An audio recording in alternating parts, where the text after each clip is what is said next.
História da Redenção, capítulo 34. Lealdade a Deus sob perseguição. Os apóstolos continuaram sua obra de misericórdia, curando os aflitos e proclamando o crucificado e ressurreto Salvador com grande poder. Muitos eram continuamente acrescentados à igreja pelo batismo, mas ninguém se aventurava a associar-lhes sem estar unido de coração e mente com os crentes em Cristo. Multidões afluíam a Jerusalém, trazendo seus enfermos e aqueles que estavam possessos de espíritos imundos. Muitos sofredores eram depositados nas ruas ao passarem Pedro e João, a fim de que sua sombra fosse projetada sobre eles e ficassem curados. O poder do ressurreto Salvador havia sem dúvida caído sobre os apóstolos, e estes operavam sinais e maravilhas que diariamente faziam aumentar o número de crentes.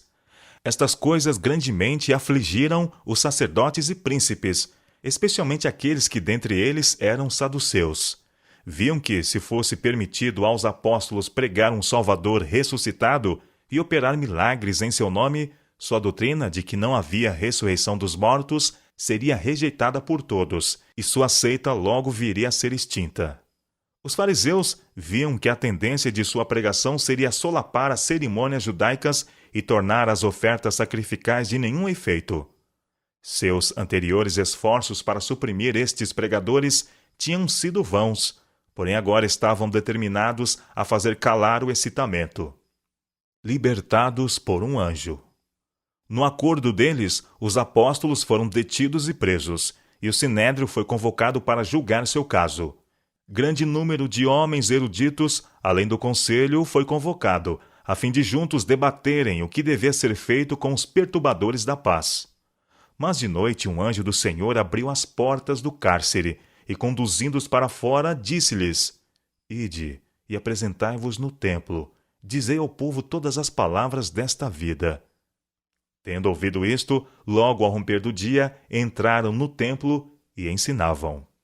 Quando os apóstolos apareceram entre os crentes e contaram como o anjo os havia guiado diretamente através do grupo de soldados que guardavam a prisão, ordenando-lhes retornar à obra interrompida pelos sacerdotes e príncipes, os irmãos se encheram de espanto e alegria.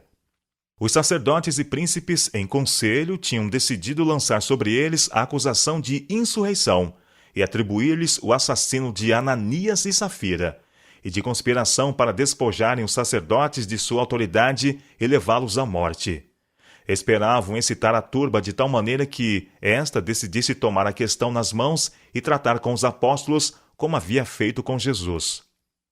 Eles sabiam que muitos que não haviam aceitado a doutrina de Cristo estavam cansados do arbitrário governo das autoridades judaicas e ansiosos por alguma decidida mudança. Se essas pessoas se tornassem interessadas na crença dos apóstolos e a abraçassem, reconhecendo a Jesus como o Messias, eles temiam que a ira de todo o povo se levantasse contra os sacerdotes, fazendo-os responder pelo assassínio de Cristo. Decidiram então tomar medidas drásticas para prevenir isto.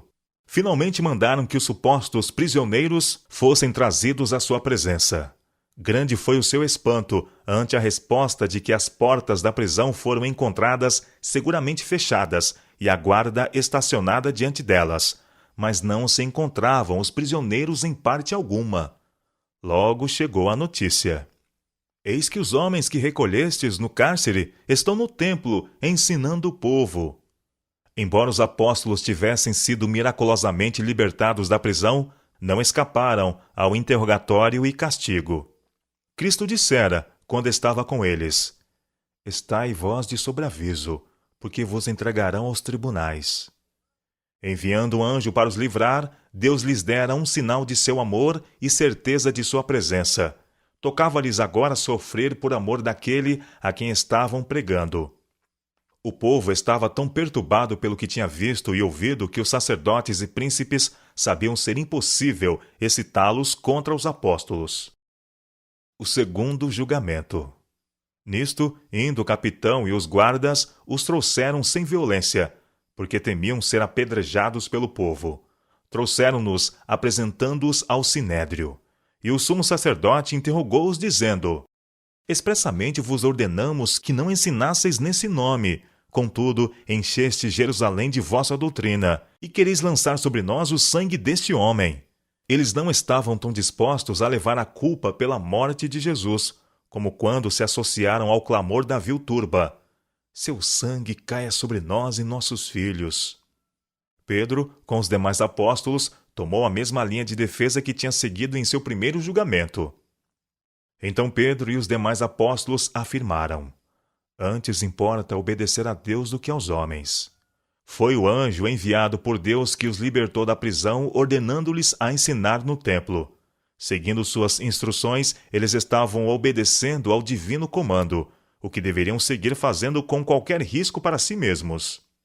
Pedro continuou: o Deus de nossos pais ressuscitou a Jesus, a quem vós matastes, pendurando-o no madeiro. Deus, porém, com sua destra, o exaltou a príncipe e salvador, a fim de conceder a Israel o arrependimento e a remissão de pecados.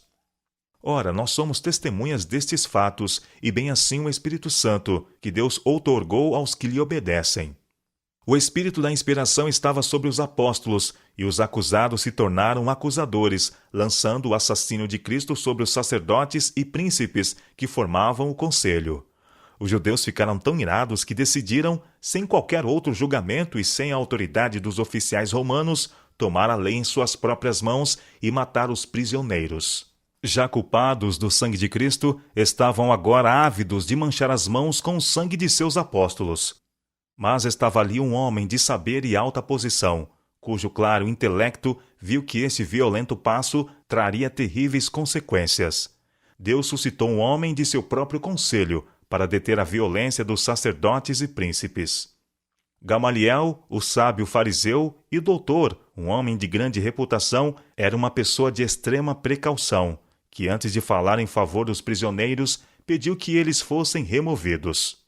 E então falou com grande ponderação e calma: Israelitas, atentai bem no que ides fazer a estes homens, porque antes destes dias se levantou Teudas, insinuando ser ele alguma coisa, ao qual se agregaram cerca de 400 homens. Mas ele foi morto, e todos quanto lhe prestavam obediência se dispersaram, e deram em nada. Depois desse, levantou-se Judas, o Galileu, nos dias do recenseamento, e levou muitos consigo. Também este pereceu, e todos quanto lhe obedeciam foram dispersos. Agora vos digo, dai de mão a estes homens, deixai-os, porque se este conselho ou esta obra vem de homens, perecerá. Mas, se é de Deus, não podereis destruí-los, para que não sejais, porventura, achados lutando contra Deus. Os sacerdotes não podiam senão ver plausibilidade nesta opinião. Foram obrigados a concordar com ele, e com muita relutância soltaram os prisioneiros. Depois de os castigar com varas e insistir com eles, vez após vez, a não mais pregarem em nome de Jesus, ou suas vidas seriam preço de sua ousadia. E eles se retiraram do sinédrio, regozijando-se por terem sido considerados dignos de sofrer afrontas por esse nome.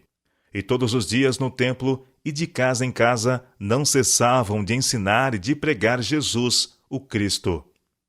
Os perseguidores dos apóstolos devem ter ficado bem perturbados quando viram sua falta de habilidade para derrotar estas testemunhas de Cristo, que tiveram fé e coragem para transformar sua vergonha em glória e seu padecimento em alegria por amor de seu mestre, que tinha suportado humilhação e agonia antes deles. Dessa maneira, estes bravos discípulos continuaram a ensinar em público e, em particular, nas casas, a convite de seus habitantes que não ousavam confessar abertamente sua fé por temor dos judeus.